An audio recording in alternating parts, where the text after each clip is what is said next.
Working? Yeah. Yeah, I'm just going to put it over here by you. Yeah. So I think, the first thing, I think there's two things. One, just my own personal life experiences of, just growing up as a kid, and my own personal struggles with, school, with diet, exercise. So was it really to try to... did you consciously think about something, having a structure? No, for me initially it was just like, I just need to get my shit together. Okay. And it was like I was just done, right? I had kind of... So you got to the point where you just wanted to... Right, well, so, it's interesting. I think that there's... Nope, it's okay. I think, I remember going to talk to... I went and saw Wayne Dyer speak in San Francisco. I don't know if I ever shared this with you. You know who Wayne Dyer is, right? Wayne Dyer was... he passed away, but he was kind of a spiritual, inspirational guru. Okay. Kind of a yoga... like a yoga... Oh, okay. Yogi kind of... So we went to San Francisco and saw him, and actually I didn't like him, interestingly enough. But he was like on PBS and all that. He was like the poster child for Channel 9. JT and Gino loved him. I went and saw him. I thought he kind of came across to me a little bit weird, but he said something which I thought was pretty interesting. He said that most people have the morning of their life and the afternoon of their life. And he said it's just interesting to note that most people enter the afternoon of their life at about the time that Jesus Christ was crucified at the age of 36 or 37. He goes, some people it's a little earlier, some people it's a little later, but it's interesting that most people enter into the afternoon of their life about the age that Jesus Christ was crucified. And so whether it's Jesus Christ was crucified or that they whatever your point is, or they have children, it was interesting. So I can remember my wife grabbed my hand, like during the things. Lynn was there with me because even though she about that age. Yeah. Okay. So it was about that age for me. I'm trying to reflect back. It probably was like 34, 35 years old. Right. I just had like enough. On the surface, it appeared that my life was great. I have a beautiful wife, have awesome kids. I lived in Sunnyvale. But I just wasn't happy. Right. I just was, I felt like it was all... Become more like content rather than just... Yeah, I just felt like it was all a charade. Right. To myself. I didn't think, what people perceived me to be like on the outside wasn't what I felt like on the inside. So you weren't being honest 100% with yourself? Probably with myself. Okay. And so, it was kind of the beginning of a journey just to, really it started around health and fitness. Right. Was a big piece of it. So then I just saw the positive impact it had on my life, and then as a result, it gave me the ability to have an impact on other people because people were inspired by what I was able to accomplish, right? Because so many people, the reality of it is most people were in my shoes, right? Let's face it, that's it's the same. Everybody's like, wow, and it is funny though. During that process, you do alienate a lot of people too. So it's like one of two things typically happens: either people are inspired by it and want to get next to you and learn what you're doing, and then other people that just are not willing to accept and look themselves in the mirror. Right. Resent that. It exposes them and makes them feel, even though I never tried to do any of that to anybody, I've always... Still makes them feel uncomfortable. It makes them feel uncomfortable. Like, hey, even the fact that I don't drink, right? For me to go to a bar and hang out with a big group of buddies isn't a bother. Like, I'm taking a bunch of buddies of mine to Tahoe. Right. And they're all going to fucking party their brains out at my house. Right. And I'll buy all the beer and the booze and I won't have a drink. Right. And it doesn't bother me. Right. But here's what I can guarantee you: all of those people will drink a little bit less because I'm there. Right. Just because they'll feel more self-conscious. Right. It's like when there's one person not drinking or says no, I don't want to drink, then all of a sudden they know that you might be looking at them when they're having a drink, that kind of stuff. But anyway, no one wants to be seen by a sober person totally like out of their gourd. Exactly. And so it was kind of so that was really kind of part of it. And then if you fast forward, during actually kind of as a part of all of that process, which is interesting because Tommy, my older son, had learning disabilities, dyslexia and ADHD. We had to pull him out of the public school. Right. And God's funny. He chose the school for my kid that was we ended up going to Los Altos Christian, not because it was a Christian school, right, but because they were most equipped to handle Tommy's learning disabilities as an elementary school kid. Well, then we just became exposed to a whole new group of people. Right. That we had never, that were, and like most of the people that go to Los Altos Christian didn't go for a learning disability. They went because it was a Christian school, right? And so we kind of got some exposure to that, and created some good, solid friendships. And Nick and Tommy had friendships, And then it's probably been close to 10 years or so now. Lynn was diagnosed with cancer, Right. and she had a sarcoma in the bone of her arm. She'd had symptoms for a long, long time. But long and short of it is, we went and figured out what it was. From the time that she went to her primary care physician. It's fine. The time she went from her primary care physician until the time we went and saw the orthopedic oncologist at Stanford was like 10 days. And so we went from the primary care physician telling her, look, I don't like what I see. Right. It looks like it could be bad. And so, and of course, well, what do you do when you find that out? She threw out all these terms that she thought it might potentially be, but she didn't want to say. Right. So of course we Google everything, and I think it's sometimes in that situation you think the worst just because you do, and right. So I tell people the only word that can describe the way I felt, and I think Lynn felt, was terror. Right. There's no other word that describes that feeling. It wasn't fear, it wasn't anxiety, it was fucking terror. I thought she was gonna die. Right. I was a loser, and how am I going to raise my kids? And we were starting to go to church at that time, and so I just started reading the Bible because I was freaking out. I couldn't stop the anxiety. Right. That's all you could think about for that. That's all. I mean, I was consumed with it, and so I just started reading the Bible, thinking there's got to be something in here that's going. And interestingly enough, there was no aha moment. Just so you know, it made me feel better. Right. But there was never anything that there was this epiphany that came because I was reading the Bible, because I've never really... It was just having some comfort in that, and so, and then Lynn, same thing. Lynn became, as part of going through the whole process, when Lynn went through her, the MRI, and they put you in that machine, and it's humming and all of that other stuff. Lynn says that, she had a face-to-face moment conversation with Jesus Christ. Right. When she was in there. It's like telling her it's going to be okay, you're going to be fine. She's like, it was full-blown, it was real. Right.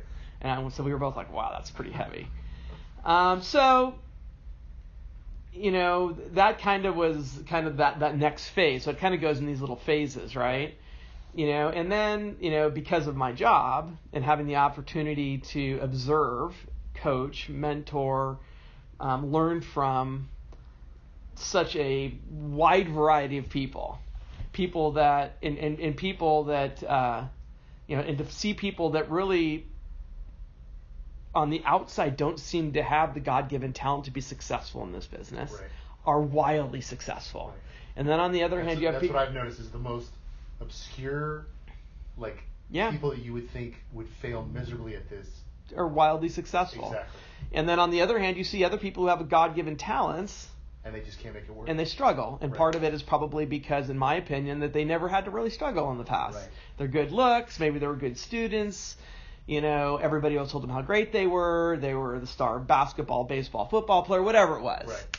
And at the end of the day, they never had to go after it, hard. They never had to face adversity. And so, so why is it? So what is it that, makes, people successful? And so you just kind of start to look at some of the common characters. And then also in our business, because you see so many people that, how do you define success? So many people define success by cars and money and vacation homes and all these other things. Right. And I see a lot of the materialistic things. And I see so many people that have that stuff. And some of them have it all together, and it's great, and their life's, pounding on all cylinders, and they got the whole F5. But more than not, have all the stuff and don't have the lifestyle. Right. And so there's something out of kilter. Right. And then you also see the same thing, between, you see a lot of people have a great lifestyle and have no money, but there's kind of got to be a happy medium, right? To it all. Like I've often said, the measure of success isn't how much money you make. Right.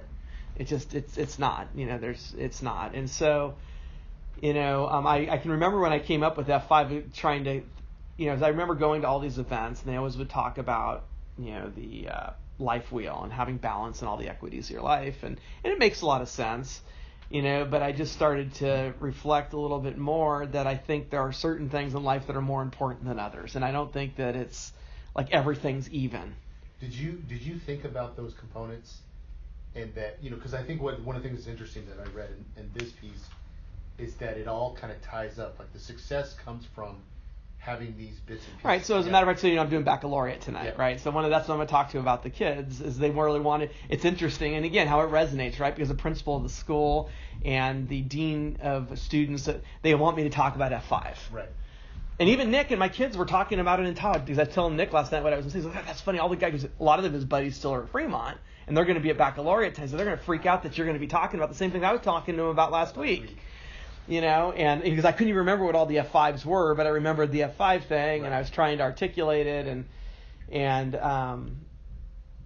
you know, so I mean, I've just kind of come to accept in my own life, Right. and think that, you know, and by no means do I have it perfect and figured out, but I think that you at least have a foundation and structure. Yeah, a foundation and a structure, and I've been had the benefit and opportunity of seeing thousands of people be wildly successful and make tons of money, and I've seen people struggle horribly. I've seen people make tons of money and lose money, and I've seen it all, right? Kind of just in 30 years. Experienced it in your own life. And I've experienced it in my own life as well, and I just kind of always go back to, it's like you just have to have your priorities straight, right.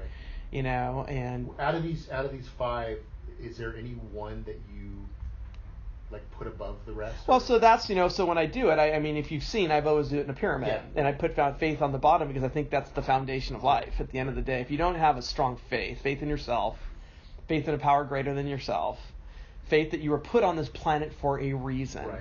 That so God, not necessarily a God. No, it's just. But you know, you do have to have a faith in something. You have to believe that you were put here for something. What is it? You didn't just appear out of right. nothing. So you have to search and find what that thing is, right? You know, and so yes, and then it's your family, right? And then you stack your family on top of that, and that's the framing of the house, right?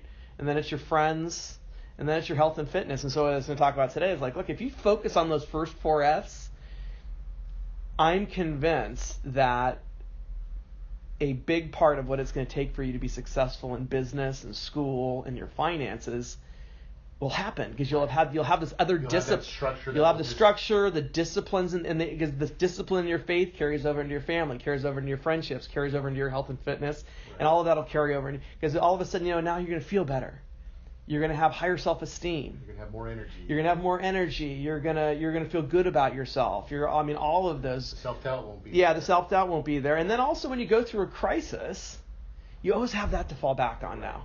You can go back to F5 and say, look, we're all going to go through tough times in life. I mean, it's just, you just went through it with your in-laws. Yep. You know, we're all going to be faced with that, and so you need adversity. Life is full of adversity. Right. So you need to have, and it's not, you're not always going to fall back. Sometimes you're going to fall back on your family. Right. Sometimes you're going to fall back on your friends. Sometimes you're going to fall back on whatever it is. You know. So now you're doing it in front of a large group. How do you ever broach that subject with just a single person if you're talking? Yeah. Like say an agent comes in here and they always bring it up to me. Right. They always ask me. I mean, most people know what it is. Right. May not know they know F5. They don't know, like, what's it? Right. Faith and family. Yeah. They don't remember all the F's. They don't know the details. But they kind of remember. Yeah. But we always talk about it. I mean, if I always talk to agents, that are struggling, or agents that are looking to have a breakthrough, whatever. Is I always kind of go back to after I talk about, let me see your schedule, let me see your business plan. Right. Let me just talk about your life. Like, what's your life like? Like, what do you do when you don't work? I mean, again, it's like, I'm not saying you have to be a Christian, but what's your faith? I mean, right. And then that can be going to work at Second Harvest Food Bank. That could be reading to kids at your school. That could be doing what do you do to nourish yourself from a faith perspective? Right. And then what's your relationship like with your spouse and your kids and your parents and your siblings? There's always going to be challenges and adversity with all of that. We all have it, but if do you work on it every day? Do you work on? Because it's not something you just say it and then it just. It's just like, look, my mom and dad lived 12 houses away from me, and I stop by and see them once a week. Right. Why? And I try and do better, and so constantly it's a battle I have with myself. I drive by their house like half a dozen times a day, but I only stop in once because I take it for granted. Right. Because they're right there. They're right there, right? So and then same thing with friendship. I mean, I look back. Well, you were there when I did that thing at Fremont. And I pointed out to all my friends that were there. It's like you guys all, you had a certain impact on my life. And you're part of the reason why I was being recognized. Right. Because without them, you wouldn't have those life experiences. I wouldn't have those life experiences. I probably wouldn't be where I'm at today. Right. All the way from Gino and JT and Bob down to Rich Gruber, the kid I grew up with in a playpen when I was a little kid that lived across the street from me. We were, So all of those things, and it's a constant, I'm going to say battle, but it's a constant, you have to be conscious of it. Right.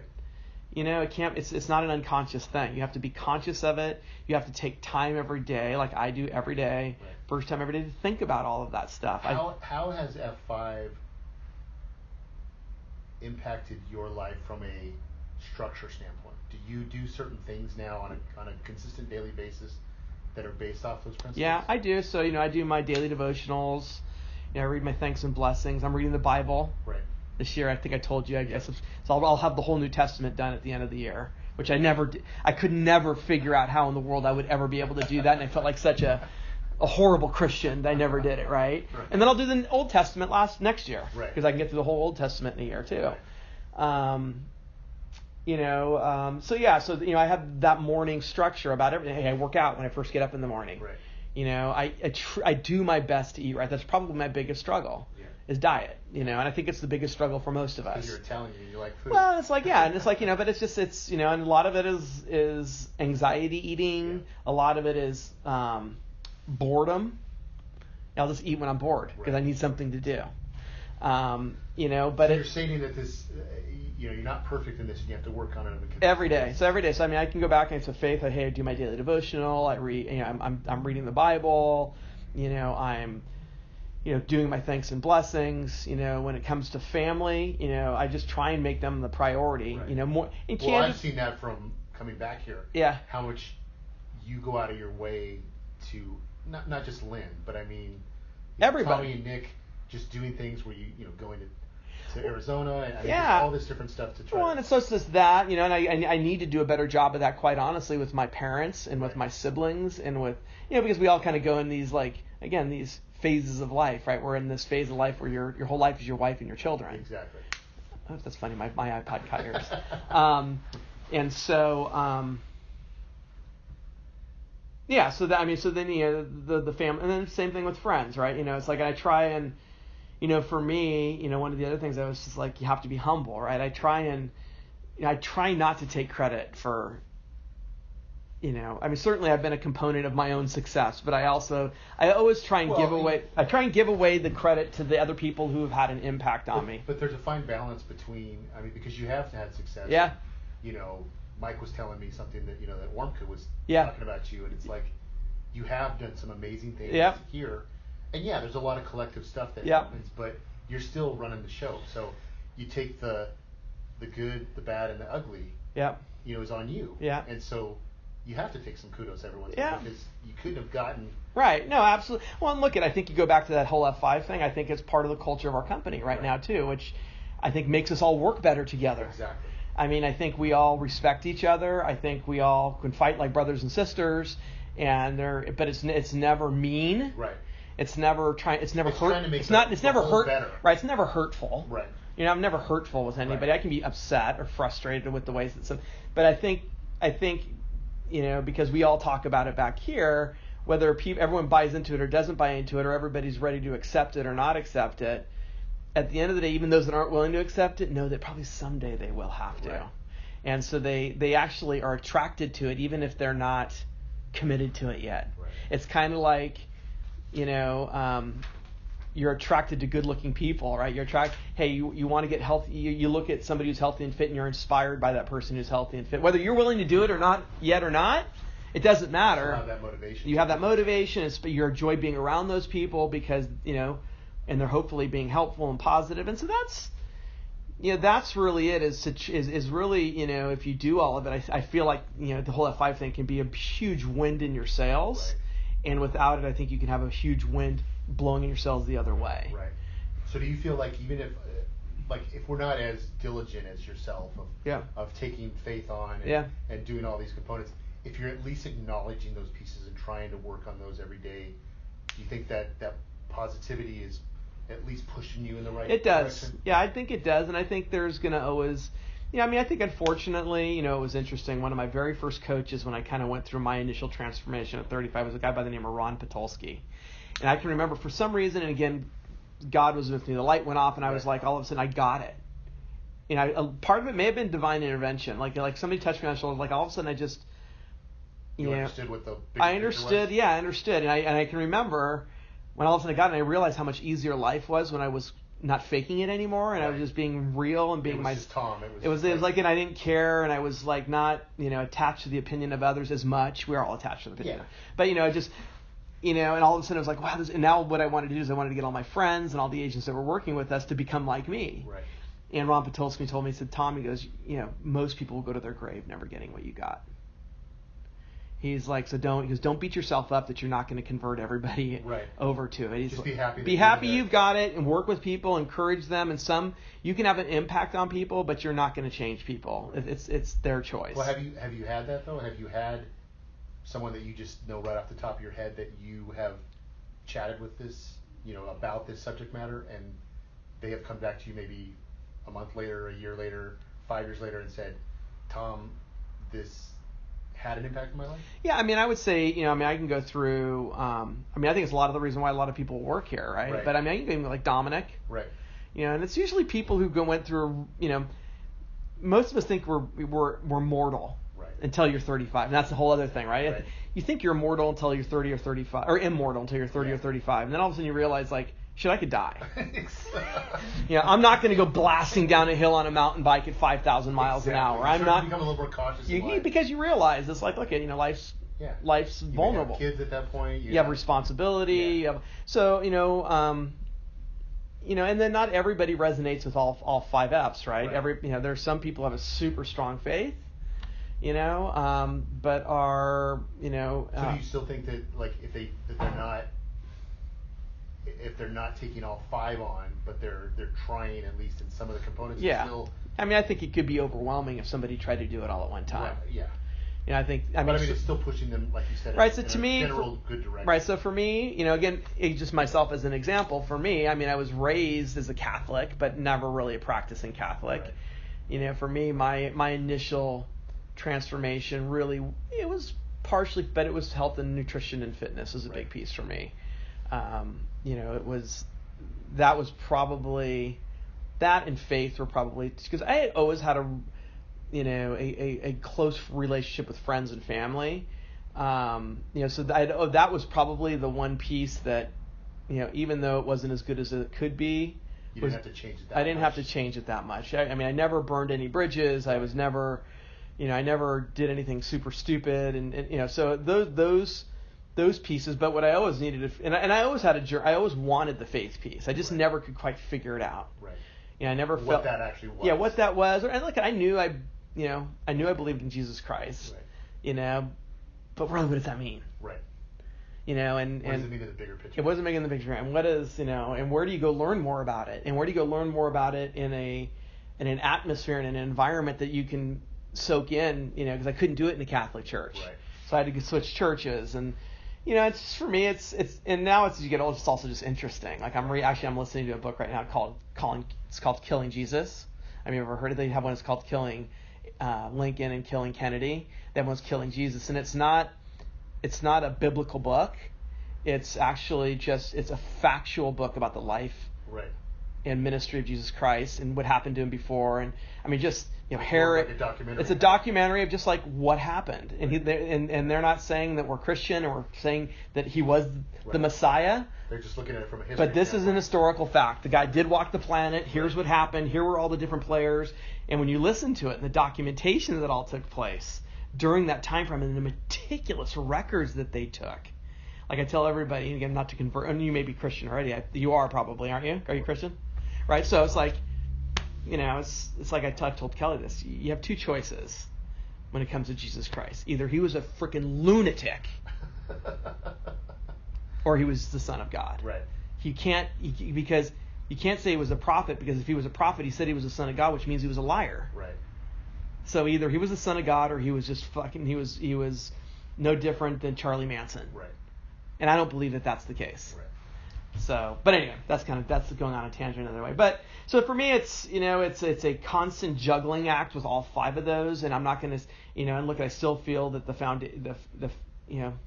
foundation needs to be faith, but at the end of the day, you're constantly prioritizing and reprioritizing. Right, because it's not going to line up. Daily, weekly, maybe over a lifetime.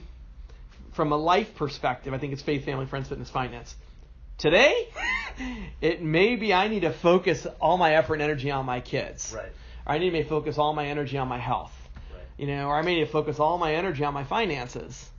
That But might be it. but at the end of the day, I think when you look at it from a lifelong perspective, and here's the other thing I tell you, especially older people, Right.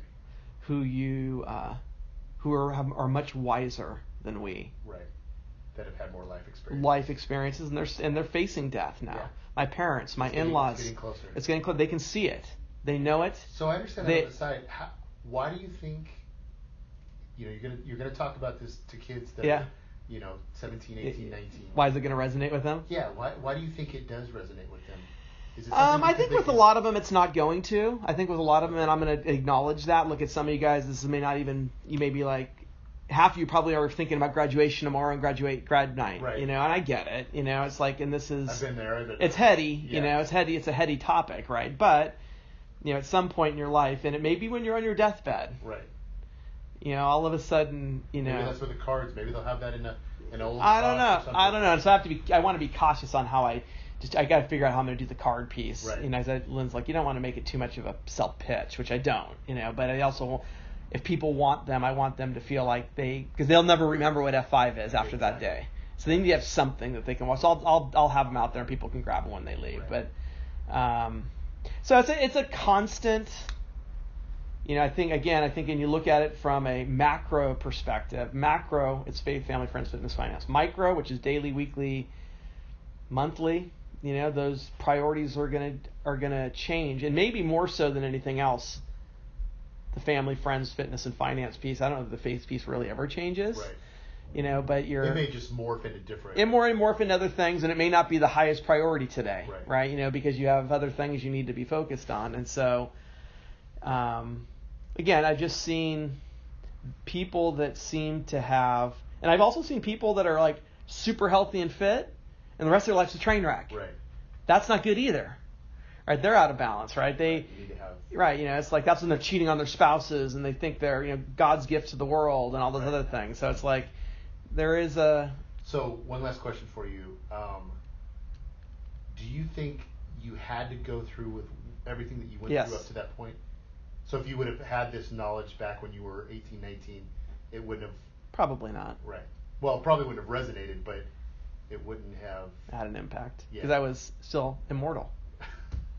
Right? I was immortal at 18. Exactly. You didn't worry about jumping on an airplane and flying across the country or none of that stuff. And now it's like I have to take anxiety meds when I fly. Right. Not that I have to, but it's like I'm a white knuckle flyer. Exactly. And I don't want to be that way. Exactly. Where 30 years ago, I never. It's like, right on, this is fun. It's like a roller coaster ride, So I think that's a big piece of it. Okay. No, I think this is great. This is some. Does that help a little bit? Totally, yeah. Yes, Okay, that's just I'll try my. it. Yeah, so it's like I think, we can.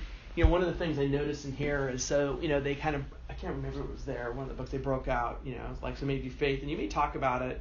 You may have 2 or 3 pages devoted to it with a couple quotes. Yeah, what I kind of see this as is there's each header page just kind of with the outline of what it is, and then it goes more into the explanation. Exactly. Like just kind of what you did. That's why I wanted you to kind of touch on each point, because then I can kind of tie those up and maybe the forefront of it is that just what you said. I think I like the aspect of like.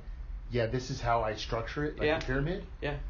But at any given moment, it could be turned upside down. It could be all over the place, depending on what the situation is.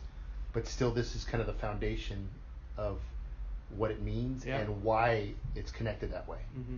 I think the other thing that's interesting, and you've never gone to an AA meeting, I'm assuming, in your life, but I mean that's a big part of even AA. Is like you have to turn your life over to a power greater than your own. It's like that's just you have to give up the you have to give up the control. Yeah. Because and they talk about it. And the power greater than you when you go to AA may be a freaking doorknob. Right. It doesn't matter.